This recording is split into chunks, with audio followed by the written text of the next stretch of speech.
একজন হুজুর বলছে আপনাদের বাংলাদেশের একদম এইবার মাথায় বুখারী শরীফ তুলেছে, বলছে ওয়াল্লাহি আল্লাহর কসম বুখারীর মধ্যে জোরে আমিন বলার কোনো হাদিসই নাই।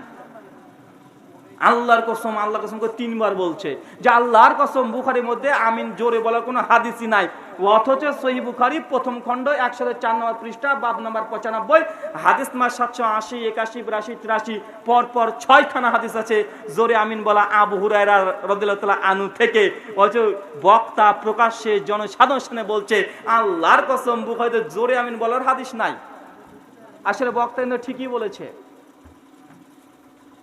কেননা ওই বক্তা যে বুখারী শরীফটা কপালে মাথায় তুলে ধরেছিল ছিল 2য় খণ্ড। কোন খণ্ড?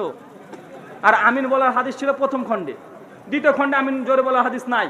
ও কিন্তু ঠিকই বেঁচে গেছে, কথা বুঝতে পারলেন না? ও যে কসম করে যেটা ভুল নয়, কারণ বলেছে এই দেখেন বুখারী মাথায় নিলাম, নিয়েছে 2য় খণ্ড। আর বলছে আল্লাহর কসম এই বুখারীর মধ্যে জোরে আমিন বলার একটা হাদিস নাই। আসলেই বুখারী 2য় খণ্ডে নাই, আছে 1ম খণ্ডে।